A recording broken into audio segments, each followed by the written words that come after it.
listening to A to the K. A to the K. A to the K. A to the K. A to the K. A to the K Wrestle Talk Podcast.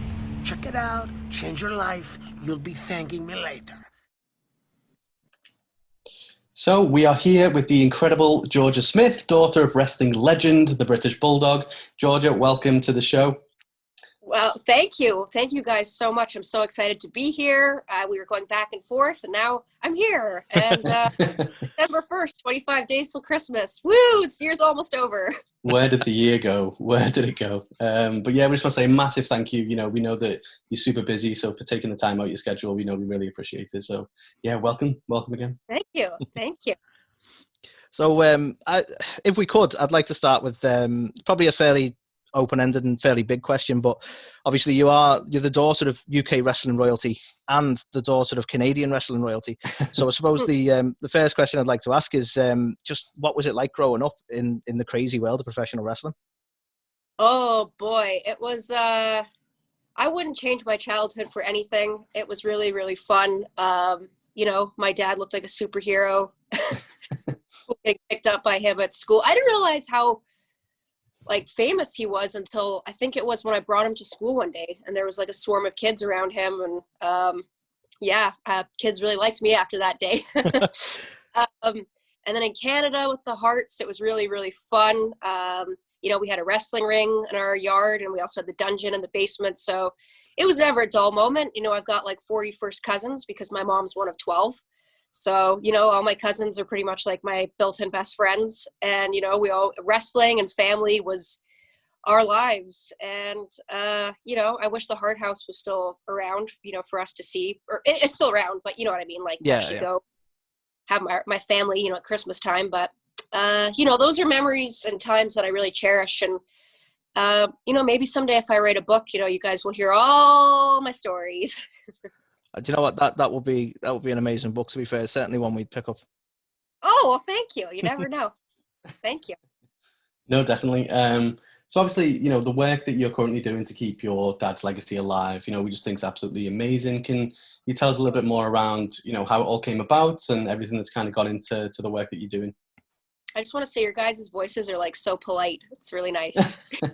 Polite to proper. Yes, so that came about January 2019. It was January 7th. I was going through some personal things in my life, and I just wanted like some fulfillment. And I was like, I don't know, I just felt like my dad, there wasn't any real platform for him. Like I felt like there were some tribute pages, but I don't know. I just was saying one day to my colleagues, I was like, you know, do you think I should maybe start like an Instagram page for him and, you know, just see, I didn't expect anything from it. I was just like, you know, just for fun, and people can share their pictures and videos and content and art, and I don't know. And I didn't expect anything of it. And next thing I know, you know, now he's close to 60,000 followers. And, you know, that my dad has done that a lot on his own because of his name and everything. But I work every single day. Every morning, every day I work for my dad. Yeah. And it's crazy because, you know, my dad's my dad, but now I have like this business relationship almost with him now. And I'm talking to companies and going down different business venues and avenues. And I'm like, this is so crazy, you know, and my dad's been gone for nearly, you know, 20 years. He's had no new content. You know, he's finally in the Hall of Fame, but I don't have COVID, don't worry. But, you know, from what I've been kind of told was, you know, his page was kind of like, it pushed him into the Hall of Fame. And as you guys saw, I'm working with WWE on a documentary for him. And, you know, a big topic and a big conversation. And one of the reasons why they did the documentary was because of his huge growth he's had. And, you know, doesn't cost anybody anything. It doesn't cost me anything. It's just, you know, you guys like, share, post. And it's like, we're all just like a Team Davey movement. We're all just in this together, and we're just there to support him. And, you know, I don't get like a lot for what I do, but I love it, you know, like I don't, it's it's a labor of love for me. You know, when I post something, I don't get like money or anything, obviously, as you guys know. But I think people think that like, oh yeah, she's just living off that. And it's like, no, that's not the case. But, you know, I would do anything for my dad, and I will continue to do so for as long as I live, and as long as I can. And I don't see why or how or when that would ever stop. So I do it for the love of him, and I'm, you know, like his number one fan. Kind of biased. No, it is amazing, and you know, for us, like he holds a special place for us because we're not just British, we're Northern. I think he's from our end of the country as well, and you know, it's really surreal that you don't often see someone sort of that close in that sense, making it to the big time like he did.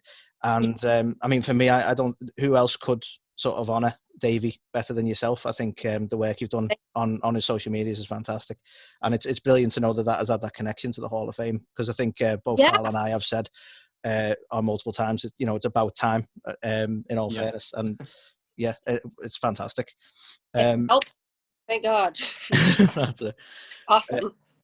I mean, one thing I did want to ask, obviously, because wrestling is such a big part of your life, and forgive, because you probably get this question a lot when you do these interviews, but has there ever been a point you've been tempted to lace up the boots, as it were?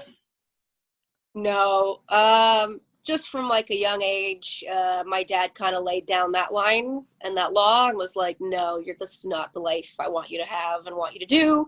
And at that time, you know, as I've, you know, said in interviews before, was like, there wasn't any real female role models like in wrestling. You know, it was all like, you know, early 2000s, and my dad was still around. It was like the bras and panties matches. Yeah. And it wasn't, you know what I mean? No, I can totally see his points. I mean, one thing we've talked about quite regularly on our podcast is how different women's wrestling is now to what it was when we were kids, and for the right reasons. But yeah, I take your points back in that day. It was very bra and panties and that sort of thing, wasn't it? Yeah, and there's actually an interview with my dad, and they were like, you know, what do you think of her doing that? And he was like, absolutely not. Yeah. He was like, she can do anything, you know, I'll support her, but no.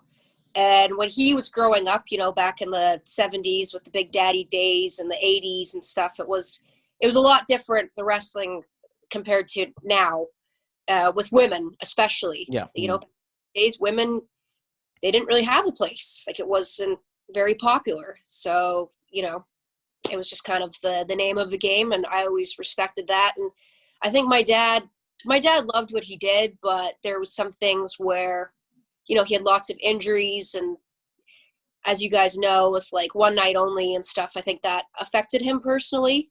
And you know what I mean? Like, that kind of hurt him. And I think he was like, I don't want my kids to, or more so my daughter, to have to go through that. You know, I want her to have the best in life. I want her to have the best in the world, and I'll give her whatever and help provide and do whatever, but no. So I respect that, and there has never been an inkling or that me wanting to ever get into it. I was just like, whew, you know, I'm like the least athletic person ever. I'm not very, I'm not, you know, my brother's 6'5", 260, 265. It's made for him, you know. I just wasn't made for me. I like to watch and be a spectator and support. But yeah, and I think I'm now like past that point. I'm too old for it now. But you know, maybe I mean, you're in our age group. We're not too old. We're young. Oh, well, feeling old these. So, kind of going back a little bit to the work that you're obviously doing with your dad's legacy and stuff. We heard that you may actually be coming to Liverpool next year for the Love of Wrestling convention, maybe showcasing some of your dad's ring gear and stuff. You know, I know it's moved around quite a bit with everything with COVID and stuff like that. But are we going to see you next year? And if so, what can the fans expect who are in attendance?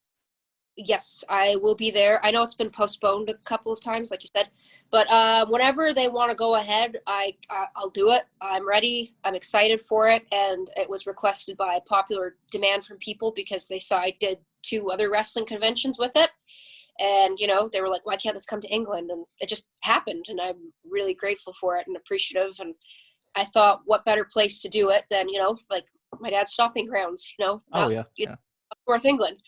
But I've got so many things, like, as you guys can see, of my dad's stuff in here, because we've just been doing back to back to back filming. And, my room is like a British Bulldog museum right now. I've got my phone on like a bunch of my dad's wrestling figures to keep it up. But you'll see some of his gear. I'll bring my mom's old SummerSlam 92 jacket. You'll see all this stuff, all of his tights, all the stuff that I was able to get and able to actually have and retrieve. And my mom actually found some other stuff. There's like this sequin British Bulldog like vest that he wore when he was Dynamite. I've never seen it before, so you guys will see it. But he's going to be, I'll literally have a suitcase full of his stuff to display. And I'll have his vest that you guys have seen. And if you guys want to get it's available at Wrestle Merch Central. But what I like to do is I like to bring it and people can try it on and take pictures. And it's Harley Davidson leather. It's not going to rip or get destroyed or anything. Some people are like, why are you letting people touch it? I'm like, I don't care. Like, what's going to happen to it? Worst thing, I'll put some hand sanitizer on it. But so it's just, I just want people to get that experience. And I think my dad would really have liked it. So yeah, I'm excited. No, it's amazing. Awesome. Us too. Yeah. And obviously we're going to be there on the day. Oh, awesome. We'll be there. We'll see you then. I'm supposed to as well do like a talk or something there, like a Q&A. Awesome. So, and when I come, hopefully I'll have my dad's Hall of Fame ring, so you guys can see that in person. Amazing. I wish it could have happened, but hey, the build-up makes it all the more special, right? Oh yeah, definitely. We've waited this long, so exactly. So, just with you mentioning your brother earlier, I just wondered. Obviously, he's still in the business of wrestling. I believe MLW at the moment. Correct me if I'm wrong. Yes. So I just wondered, sort of with the way this year's been, how he's finding the wrestling scene at the moment. Not good. No. Yeah, it's. I mean, watching it he likes, but just the wrestling in general right now, like any entertainment, it's. All his life or his whole professional career, he's traveled and wrestled. And now this has happened. It's kind of like, it's been a big shock to the system, as it has been to everybody. But at the same time, he's not on TV every week. Yeah. So, but I give my brother credit. He's learned Japanese during this time. He's mastered being a chef. He's gotten his personal training. I think he's got one more week of personal training course, so he's going to have that under his belt. But it was just kind of like what is life without wrestling? Like that's kind of been like right now. Yeah. So, but I've been trying to keep busy and really train and focus, and I think he's just excited for this year to be done with. I understand. Yeah. We're seeing more and more of like wrestling slowly getting back to its norms. Obviously, with the bigger fish like WWE and they're starting to slowly introduce audiences and so. Hopefully, like you say, in the next year we'll have a bit more normality. Yeah, that's and that might bring you on to your next question with the future and all that, but yeah. I feel bad for the indie scenes right now. It's not good. No, understandably. No. But I mean, he's definitely been putting quarantine to good use. He's definitely picked up a few new skills, right? Yeah, better than me, who's put on like 15 pounds. So, he's doing it. He's good on him. And he showed me. Been a good example for me. Like, okay, well, I don't have this right now, but what can I do? So yeah. Awesome. So obviously, again, going back to your dad, we are huge fans of his work. I've been watching since probably around 1992 when I was just like 3 or 4 years old. Being from the UK and really close to where your dad was from. He was he was like a god in our house. You know, I was chatting with my dad the other day, and he was just he was almost giddy. He was excited that we got you on the show, and he was just so excited about it all and stuff, because Davey was obviously his favorite. It was Taker and Davey for me dad. They were like his two. And you know, he said like he said if you can ask one thing, it's just like he's always remembered Davey as just being so incredibly strong. So he was just saying, like, you know, looking back, would you say Davey was maybe one of the strongest wrestlers in the business that the business has ever seen? Yeah, for sure. He one regret I have is well, you know, I did train with my dad sometimes, like a few times, but I didn't really, like, you know, when you're 13, 14, you're like, oh, this is kind of boring. But now it's like what I would give to like be in the gym with him and to like pick his brain at things. And, you know, I do have his workout regime and his diet and everything, but I wish I had that in person, you know, to share master with him, or, you know, do squats or whatever he did. I wish I had that, because he was, you know, you guys saw from the early days of World of Sports to his size and to where he got to, you know, that wasn't just an overnight thing and people could be like, oh, well, he did this. And no, my dad trained and worked really, really hard. And he was also in a really bad car crash and like almost died, and, you know, fractured ribs and, you know, really broke his neck. And he still, I mean, that happened in 1989. So look at what he did with his body. He was never victim mentality or was like, oh, you know, I give up, or, you know, I can't. I look up to that, because whenever I'm in a predicament or whenever I feel low, I'm like, well, what would Davey do? And, you know, always picked himself up. He never quit. And his body is a perfect example of his discipline and the strong mind frame that he had, because when you work out that hard and when you're that focused and disciplined and you look that good, it's a lot of mental stuff too. Oh yeah, without a doubt, as we all can experience right now. So I give him credit for that. And yeah, he was like probably the strongest guy. I remember I saw my dad like move a car one time, like the back of it, and really, really hard, but he did it. Wow. Yeah, I mean, certainly one of the things that sticks out for us was just the fact that he was able to lift up, I think it was Typhoon, apologies, because it was many moons ago, but just that feat alone is like, wow, that's impressive. Vader. And Vader, yeah. Insane. Yeah, it was nothing, and could do, you know, back handsprings, and, you know, a guy that had a massive car accident not too long before that, and, you know, lots of injuries and ailments, and it's crazy. It's crazy. He was something else. Yeah, no, definitely. So, sorry to sort of go back to something you mentioned earlier, but you mentioned sort of working with WWE on, obviously they've got their upcoming docuseries, Icons. So just wondered if you might be able to potentially give us some sort of maybe behind the scenes sort of hints at what we might be able to expect from Davey's episode. I'm really, really excited. Like, I can't like say too much. Of course, yeah. I was told about it in July, and I had to be quiet about it. And, you know, I took a bunch of pictures like when we were on set, and I asked WWE, like, can I post them? And they're like, no, not until it's announced. And they don't have like a set air date for it, but you know, you'll get to hear lots of stories from me about my dad. You'll hear from Harry, and this is actually like probably the first and only time I've heard my brother be so open about it. Just because, you know, we're still healing from the loss of him. So, you know,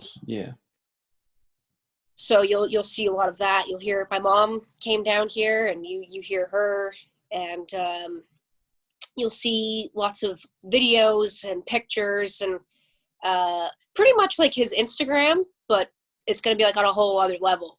And they're possibly, I've been working on it, Lennox Lewis might be in it. So. Oh, that'd be awesome. Yeah, I've been working on that.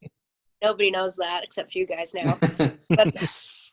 I asked him and was like, or would you be interested? And he was like, yeah, I'd love to. So right now they're figuring out dates, and they've got somebody in England that's going to interview my granddad and my dad's sister.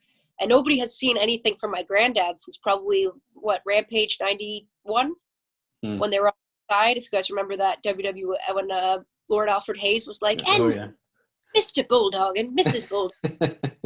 But my granddad, and I think he's going to say some pretty compelling stuff. They'll show Goldborn, and it's going to be like really, really special. And it's going to be one of the last episodes that they've got, because it's got the biggest build up with everything. We talk about his social media and why do we think everything with Davey's become so successful, and, the Hall of Fame, and what do we think of the Hall of Fame. But they still have to come back and film more. So, there's going to be more stuff, but because they haven't captured this stuff yet. They didn't get that. But yeah, it's just been like, I'm glad I got a chance to talk to you guys, because it's been back to back to back to back to back. Oh yeah, we can imagine. Yeah. See it, like, and I mentioned on the Instagram, like, this, I've never put so much of my heart and soul into something. And that's what I said, like, when they sat down and interviewed me, they're like, okay, Georgia, what? And I was like, before we start, this means a lot to me. And like, I just don't want to give you like yes, no answers. And I might bounce back and forth, or I might but like this is really, really important to me. And I want this to be right. And they were like, okay. So I just tried to have a natural, normal conversation. And yeah, it's I can't wait for you guys to see it. Oh yeah, we can't wait. As soon as they announced it, and we were like, oh my god. I know, as soon as I on Survivor Series, I was like, oh my god. And they literally just filming little bits of us. So as you guys could see, there was only like a couple of clips of Davey, but more to come. Yeah. Oh, I can't wait. So, you just mentioned then like Lord Alfred Hayes and stuff, and we were thinking of, some highlights from Davey's career. You mentioned Rampage, one for me that was the Battle Royal at the Royal Albert Hall. Obviously, again, Lord Alfred Hayes on commentary was amazing for that, and obviously everything that happened. I think I had it on VHS when I was a kid, and it was like a Silver Vision exclusive in the UK. And I think I just must have watched it probably about 100 times. And it was just so good. And obviously Davey won the Battle Royal, and we had the whole thing with Andre at the end, and it was just so amazing. But I think probably the match that maybe is the most synonymous, and we spoke about it with obviously your mum's jacket and stuff as well, but obviously SummerSlam 92, Bret Hart, Wembley Stadium, Intercontinental title. I think, was it like an 80,000 seater stadium that sold out within something crazy, like a few hours? And I think it eventually caused an outage in BT's telephone lines. Like, my mom would tell you all about that. Yep. Yeah. So, that, if there's any indication what a megastar he was in the UK, look no further than that. But, that probably gets spoken about as maybe his best match or anything like that. But I guess our question is, was that your favourite match? If not, have you got another favourite, or what do you remember around that one? That one's obvious. I think like my number one, because of just the match itself, just the leading up to it, just the everything, and the fact that it was in England and it's never been done again. Yeah. So I mean, that one, it broke records, and it was just number one. It caused a big dispute in our house because my sister was obsessed with Bret. And like my dad was obsessed with Davey, and I was in the middle because I love both of them. And I remember when Davey won, my sister was crying and my dad was celebrating. Yeah. So yeah, we definitely love that one. I also like, there's the a match with Bret. It was at In Your House, I think 95, when like there's like blood. That was a really good match. And my mom actually thought my dad broke his neck in the match. Like, my dad does a move by the turnbuckles, if you guys rewatch it. And he's got, like, blood all over, which tights was it? It was, I'll show you which tights it was. These tights. They're purple now, but they're red before. But, though that match, there was a Halloween Havoc with him and William Regal I really liked. Yeah. Even Regal, as I think he was called. And I like his and The Rock's matches, like the later on ones, because like just a funny dynamic there, like just a random matchup. And I've talked to The Rock about those matches, so I'm gonna go with those as my favorites. Great choice. So if I could sort of again, apologies because I double back to things you mentioned earlier, but just talking on, you mentioned that you spent some time in the UK, and I believe you actually did some TV work while you were out here. Notably, the one I recall would be for Wrestle Talk TV. But I just wondered if you might be able to tell us about your sort of experience with your time in the UK. Obviously, being sort of apologies if you're Canadian or American, I'm not quite sure what one you go for there. I know you live in Florida, don't you? But... Yeah, so I have 3 citizenships, as does my brother. So I've got Canadian, UK, and American. So I'm lucky enough to live and work in all 3 places. And right when I got my UK passport, I just kind of went on the limb to England and moved there. And as you guys saw, I did Wrestle Talk, and yeah, I was there for 5 whole years. And I definitely miss it, but the only thing was, like, I was just really far away from my family. Like, I've got my dad's family there, but they're very quiet and like keep to themselves. And you guys know what like the old northern people are like. Yeah, I can understand that. Never like really wanted to like bother them. So yeah, I just felt like I was just far away for too long. But you know, I lived right by Stratford upon Avon, and I saw a lot of cool wildlife. And I learned how to drive there and then I was on the different side of the road. So I drove all over there all the time, and it was an anxiety panic attack. It was very stressful, but I did it, and I think my dad would be really proud of me that I did that, because he's the only other person that I know who's done that.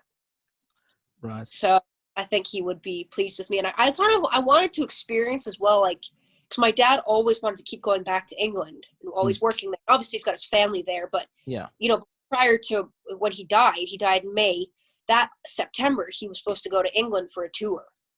Right. To do appearances and wrestle.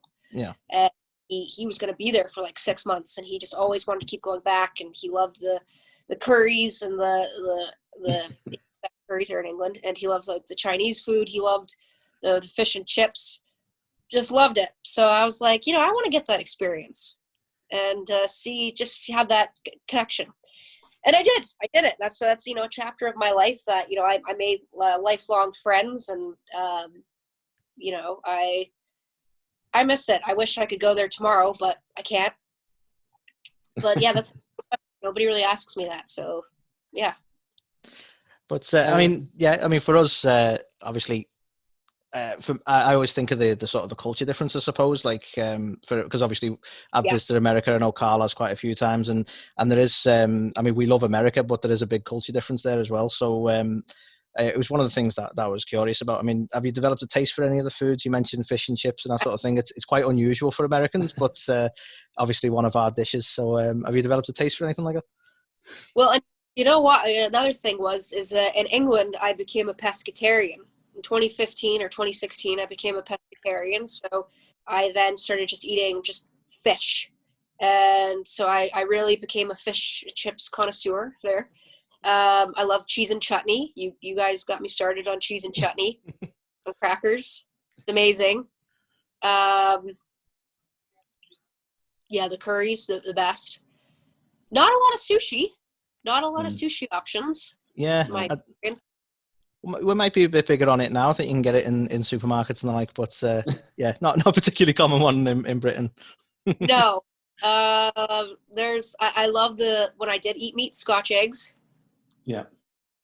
Yeah, I mean, to be fair, that's I think they're quite you either love them or hate them, Scotch eggs, but quite a delicacy. They're very good. And you know, of course, the Sunday roasts. English breakfast is my favorite. Oh yeah, can't be beat. You can't get that anywhere else. And England has the best sausages. You can't get those sausages anywhere else. In my opinion. You guys they like first. Here we have like little dinky, I don't know. It's not. You guys have. Yeah, it's probably why it's fat there. But yeah.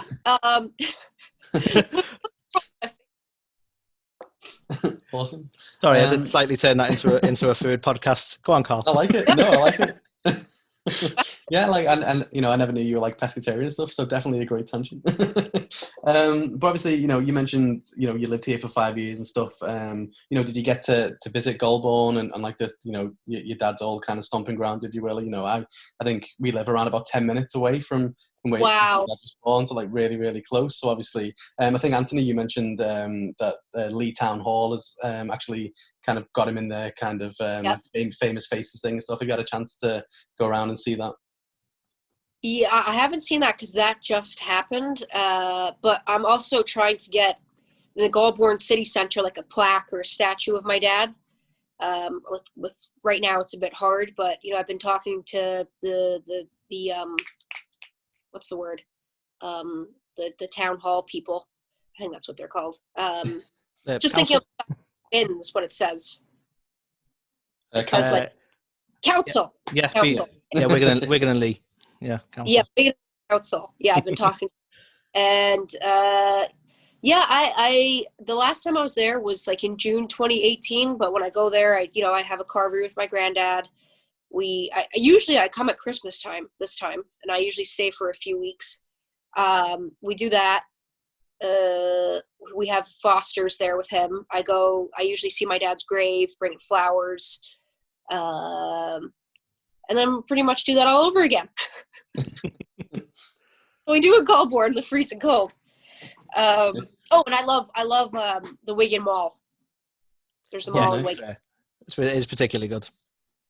Imagine you've been there a few times, Carl. Yeah. Oh yeah, all the time. It's crazy to think that you live in Florida, you've lived in Calgary, and then you're like talking good things about Wigan. It does throw us a Crazy. little bit, that, yeah. It is. And my mom and I, we took the bus rides from Goulburn or like to Newton to Wigan all the time. My granddad's like, Piggy in hell. Yeah, too. Yeah. So those are my top memories there. And my aunt makes a good cheese on toast that my dad used to have 50 of. Yeah. Nice. Yeah.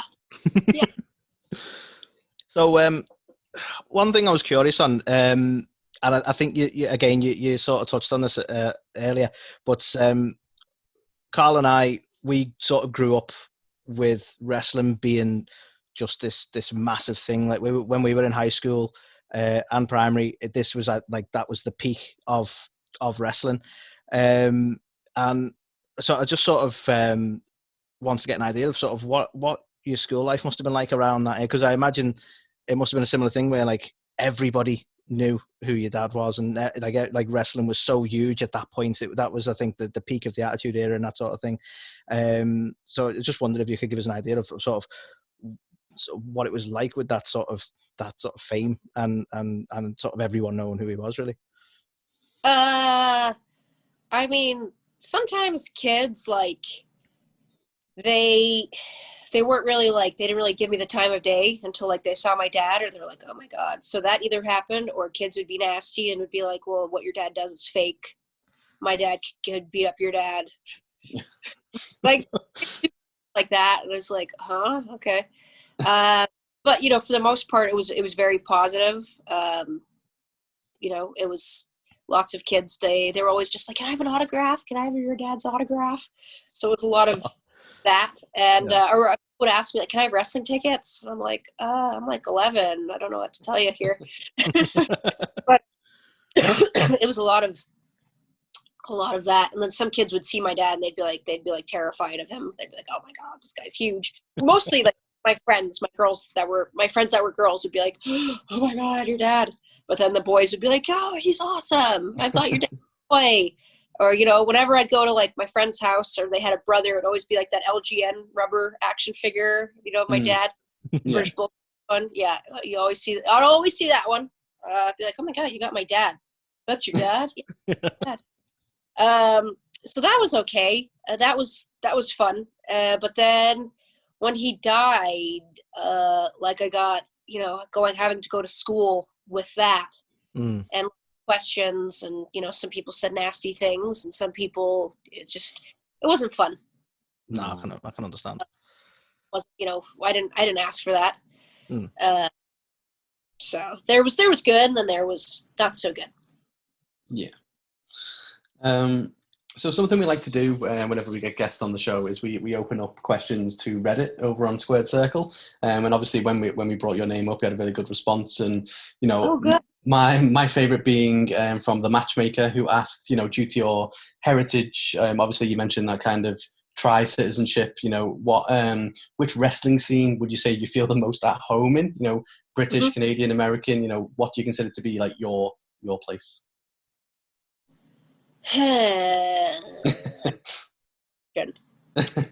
Going to go with American because what I was brought up with.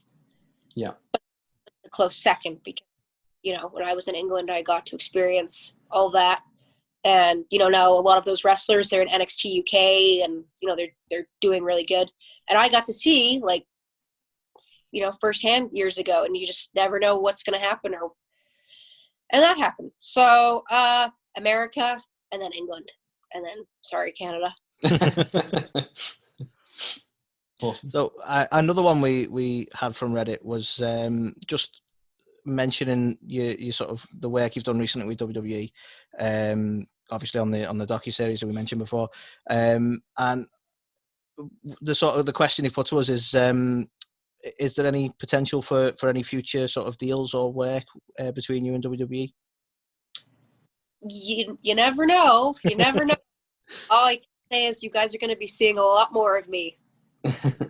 Maybe not a lot of me. So you never know. Well, that's definitely a good thing. Hopefully, we get to see that. So another one we had again Reddit. So obviously Davey, passed away at such a young age, and it did take the whole wrestling world by shock. Did you know how much longer maybe Davey had planned to wrestle for, or how he, if he could choose, how he would have wanted to end his career? It's a tough call because when he was last with WWE, his contract was going to expire 2004. So, from there, I don't know if he would have continued on, but I know wrestling, he would have done something, like whether it was like a trainer but I know he wanted to open a gym and he wanted to open a wrestling school. So he wanted to do that. Those were two things he wanted to do. And I know he wanted to get more into the media and do things on TV and do film work, but he wanted to do stunt work because he was like, you can throw me through a table or throw me through a window, I don't care. And he loved, those like Arnold and Rob Van Dam. No, what was that? Jean-Claude Van Damme movies. He loved those action, and Dolph Lundgren, I think he would have loved to have been in a movie with him. Or Arnold, Sylvester Stallone. And I know he was always trying to have his physique, he was always trying to change it, in his last years of his life. I remember he saw Hulk Hogan on TV in 2002, and he was like, I've been working to get my body like that. But it's just crazy because you'd think Davey was content, but he was always trying to change and evolve and do something different. So yeah, definitely he would have continued in wrestling in some capacity, but he would have for sure done all appearances everywhere. For sure. Davey would have been at Liverpool next. would have 100%. I would have been his little helper, but he would have been. So yeah. Awesome. Fantastic. So just again, apologies, doubling back a little bit, but you've mentioned the wrestling scene a few times, and obviously we've talked about the likes of MLW, we talked about WWE. Do you have a sort of, do you follow wrestling in its current form? Do you have any particular shows you watch? Do you watch WWE or AEW even, or anyone like that? I watch WWE. Sometimes with Raw, because it is 3 hours, I might stop and then I'll watch the rest of it the next day or when I can. But I do watch Raw, and I do watch AEW, and Harry and I watch AEW Dark, and we watch all the WWE pay-per-views. But WWE and AEW are the two I watch for sure. I mean, certainly the two we watch as well. We cover them every week on the podcast, so it's hard not to. There's obviously this Wednesday Night War that they call it at the minute between the two. So it's just watching the rivalry alone is an interesting one. I noticed again you mentioned Harry. Then is he watching AEW with any sort of interest to maybe being in AEW? I mean, I'm the wrong person to ask for that, but I think he's definitely, his contract is coming to an end soon, and he's got a lot to think about. Yeah. Brilliant. So Thanksgiving has just been, well, in America. I don't know whether you celebrated American or, well, obviously in Canada it's October, right? It's like a little bit before, but obviously we may, being part of this crazy family that you're from. Have you got any particularly interesting holiday stories of Thanksgivings, Christmases, and times gone by for?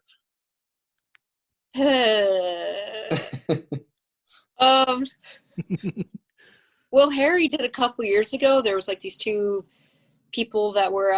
So you guys have seen like Christmas Vacation, right? Like Uncle. Oh yeah. So there was like a guy at our Christmas dinner who's Harry's right hand man, and he's a lot like Uncle Ed. And then there's another guy that he's very big into the wrestling scene there, and he's kind of like I don't know, something that would be like in Dinner with Schmucks. I don't know if you've ever, but my family. And wrestling, I think, attracts interesting people. And they were at the dinner time, and I think my brother like deliberately kind of like made some heat against them. They were kind of like getting in each other's faces, and then what Harry did at Thanksgiving was he switched their phones. And on one of them, their ringtone was dogs barking. And so the guy was trying to call his phone. The other guy had it, and he was like, "I'm hearing dogs barking. What's going on?" But you can imagine, like, Uncle Ed being like, "What the? Why? What is that?" Like, they were like, "What did you do? Why did you do this? That's my phone. You stole my phone." And he's like, it's just like, but that was hilarious. And like it was all handled fine, and they were just kind of like, well, "Give me my phone back. Give me my phone back." Like, you stole it. Yeah, you wanted it. You wanted my numbers on my phone. Like, yeah. Amazing. Yeah, on Thanksgiving that was, yeah. Right. So I'm obviously mindful that we're taking up quite a bit of your time. So we'll stop sort of pestering your questions at this point, and I just wonder if you'd be able to sort of let our listeners know where they can follow you, where they can follow Davey, and sort of any sort of merch or anything you want to advertise in that sense, really. For sure. So my dad's Instagram, it's a long name, but it was what was available. So it's at the British Bulldog. Davey Boy Smith is his Instagram, and his Twitter is @ Davey Boy Smith. Facebook, it's just Davey Boy Smith. And then mine, it's just at Georgia J Smith, and Twitter, it's at Georgia Smith 87, and then Facebook.com/Georgia Smith 7. I like sevens. But yeah, that's where you can find me, and keep in touch and up to date with all my dad's stuff, projects. It will be announced on his social media and on his website. Also, if you guys have any other questions you didn't know or want to know, on my dad's page there's a frequently asked questions section, and I check it and update it all the time, and I read your questions, and I try to answer them as best as I can on there, and I get Harry's input and my mom's input as well. And yeah, it's got news as well, my dad's merchandise, his diet, his workout, all Davey Boy content is there as well, so check that out. I put a lot of my heart and soul into it for you guys, and I hope you like it. So brilliant. Thank you very much. Hey everybody, this is Thunder Rosa, and you're watching or listening A to the K.